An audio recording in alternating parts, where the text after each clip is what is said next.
So Nikola Motors and VectoIQ have been on the minds of a whole lot of investors in the past couple of weeks and maybe even the past couple of months. And as a small dividend investor, I should be slightly turned off because it looks like it doesn't offer dividends and it may not offer dividends, but it may also be an opportunity to have a stock that grows in value because I'm also a long-term growth investor. So hopefully this video helps answer the question for small investors like myself and even big investors and any type of investor. And that question is, what should you look at before investing in Nikola Motors? Let's get started.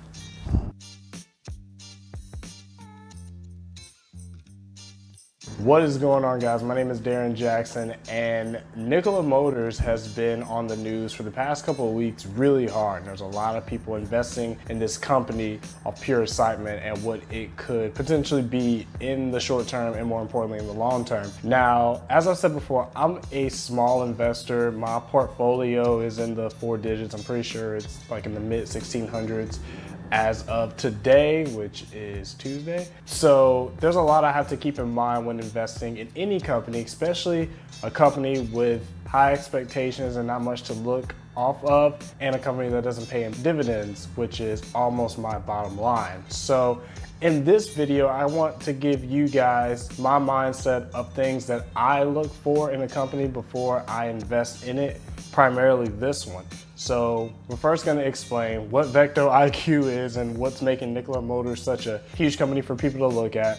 And then we're going to go into my 3 things that I look for in a company before I invest in it. And then I'll also give some insight on what I plan on doing. So let's get started. All right, so before we get into the 3 things I look for in a company, especially a company like VectoIQ and Nikola Motors, the very first thing I had to do was figure out what in the world VectoIQ is. It was weird. So after a lot of research, I've come to the conclusion, well, it's not really a conclusion, it's what it is. VectoIQ is essentially a shell company. It's a company that doesn't produce anything and they don't make any money at all, which makes sense because if you look at their portfolio on Robinhood spanning back to 2015, even though they didn't open their IPO until I believe 2018, you can see that they span a little below $10 for the first couple of years. So their goal is to acquire another company that they believe in that will ultimately sell things and make them a profit rather than what they're doing now. So their CEO is named Stephen Gursky, and I believe he was the vice president of General Motors, so he has a heart for automobiles, which makes sense on the company they want to acquire. They're looking for a company that's in the automobile industry and that's all about zero emission, and that's where the news of their merger with Nikola Motors is. And Nikola Motors is a zero emission startup company, similar to some other companies that are out there, including one big one that we'll get into in just a second. But once this merger became public, that flat line you see on Robinhood eventually just went boom. And the price of this company shot up from about $9 a share to about $30 a share. Now it coasts at about 20 something dollars a share right now, all simply just because of word of mouth. Now, Nikola Motors is, again, a zero emission startup company. They produce battery electric vehicles, and they're also producing hydrogen fuel cell electric vehicles, primarily for their Class 8 semi trucks that are gonna be driving long distances from country to country. So the news alone of this company and the potential that it could possibly have and the comparisons that this company is having to a specific other company is what's driving this company so hard, and it's making these people, these investors, go insane and purchasing hundreds and thousands of these stocks. Now, I personally, as a small investor, can't afford to do that. I only invest maybe $100+ a month, so I'm not going to use the majority of my money to buy hundreds of these stocks, let alone a stock that doesn't pay me dividends, let alone a stock that doesn't have a lot of experience in the stock market to begin with, or in the industry it is. but I was interested. So because of my interest in the company and before actually deciding if and when I'm gonna invest in this company, I looked at 3 different things that had to do with this company that will hopefully persuade me on one way or the other. The first thing is its mission statement. Now, if you go on NikolaMotors.com and you go to the About section, the mission statement is in bold words at the top, and it says, to transform the transportation industry while improving our employees' lives and leaving the world a better place. That's really cute and everything. Of course, you want to make sure that your employees have better lives. You don't want them to go to work stressed and come home even more stressed. They're happy, improves their work ethic, which produces more of what you're making. But I want to focus more on the transforming the transportation industry and leaving the world a better place sectors of this company. And again, that goes back to the battery electric vehicles that they are planning on releasing and the hydrogen fuel cell vehicles that they're releasing for their semi trucks. These ideas of how their cars are going to be run off of is meant to support their goal of zero emissions and clean energy within the world as we know it, which is something that I do appreciate, and as long as they can do it in a great way, I'll support. So the mission statement is something that I look at in any company because I like to know what the company is about before I invest into it, because I try not to invest in a company simply because it pays me dividends or it's gonna grow if it's a part of something that I don't believe in. So call me naive, but that's just kind of how I am, and I'm sure there's a lot of you guys are that way too. So based off the mission statement, Nikola Motors seems like a pretty cool company to look more into. And that leads me to the second thing that I looked for when it comes to this company, and that's the market value. Sort of. So I say sort of because there's not really a set in stone market value yet for a couple of reasons. One, if you look at VectoIQ on any finance website, but we'll use Robinhood for example, it shows that, or at least the last time I saw it, it showed that the market value of the company was about maybe $700 million. But that's before the full acquisition of Nikola Motors. As a matter of fact, it's not set in stone. Yes, Nikola Motors has been making Twitter comments about how it should be finalized at the beginning of June. But I know on June 2nd, Nikola Motors will vote on it. And for any reason that they decide, no, we're not gonna do it, then that market value can drop down. Anybody that's invested into it now has lost a lot of money. Now, the expectation is that the merger happens and Nikola Motors, which will go from having the ticker symbol of VTIQ to having the ticker symbol of NKLA on the stock market, should be worth about $3.3 billion. However, I'm hearing more of $11 billion. Those numbers, I honestly need to research a little bit more.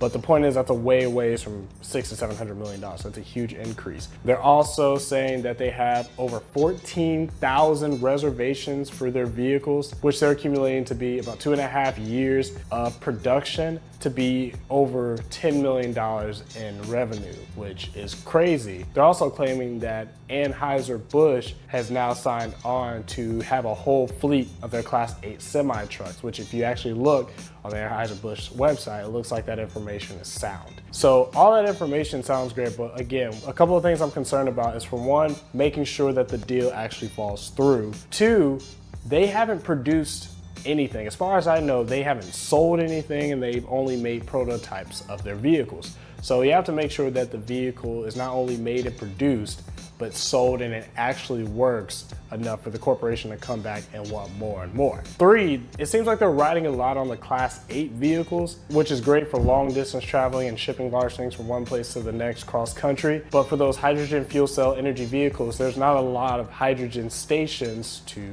refill, if you will, like a gas station. I think I looked at a map and it showed that they were only occupied in California, but they're supposed to create a hydrogen fuel cell infrastructure throughout the United States. So I'm pretty concerned on how much that'll cost as opposed to the money that they're bringing in. And if that does work, then I mean, you're looking at a really amazing industry. So that would be pretty cool.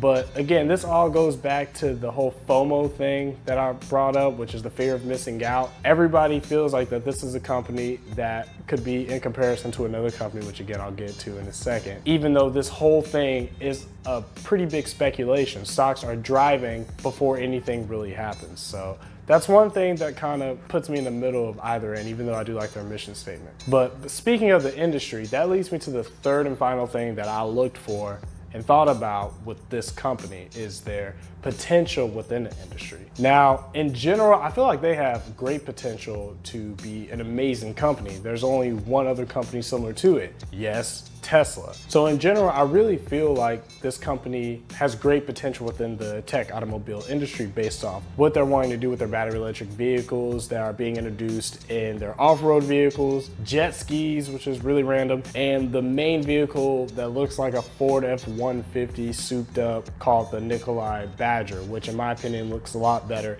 than the Tesla truck that they unveiled last year. Speaking of Tesla, they're being highly compared to this company, and that's what's driving a lot of people in. There's a lot of stockholders, including myself, of course, that despite the fact that Tesla doesn't offer dividends, and that kind of doesn't matter at the end of the day. Well, it does, but not really. They didn't get the opportunity to invest in a company like Tesla when they opened up. Now, I don't exactly remember how much Tesla was when its IPO opened.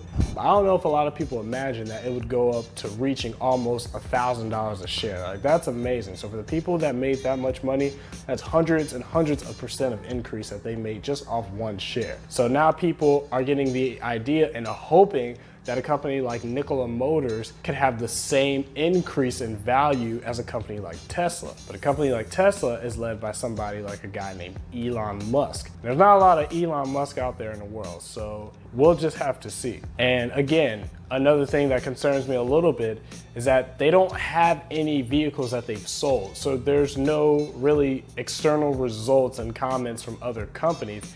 It's all expectation. They like what they hear, they like the prototypes, they like the drawings, they like the idea. So they just want to buy off that, and hopefully it goes really well, not just for them, but for the stockholders that are investing in this company to work well, because if it doesn't, then that's bad. So with that being said, after thinking about those three things being the mission statement, the sort of market value, and the potential within the overall automobile tech industry, my mindset on the company as far as investing is yes, I will invest in this company, but not a lot and not at this point. So that probably didn't make any sense. Basically, this merger hasn't happened yet. I'm unfortunately kind of in the fear of missing out mindset, but considering that again, the merger hasn't happened yet and I am a small investor, I'll probably purchase a couple of stocks before the merger, maybe like 2, 3, maybe 4, and then I'll let those wait and see what happens after the merger. And the expectation is the stock shoots up after the merger starts, and I'll give it a little time for them to kind of get their feet wet, and then I may invest a little bit more. Now, saying it doesn't work, then I've only sacrificed maybe $100 within the couple of $1,000s that's in my stock portfolio. So that's not a huge loss for me. It's a big loss, but it's not a huge loss. So that's my mindset right now. But please, guys, tell me what your mindset is with Nikola Motors. Are you planning on purchasing this stock? Are you waiting until the merger happens within the first couple of weeks of June? Or are you just completely like, nah, bro, this is dumb. So let me know how you're feeling about that, and make sure you guys check out these other videos that I have. Hopefully it's something that'll help you in your investing journey as I have in mine. But until next week, guys, take care.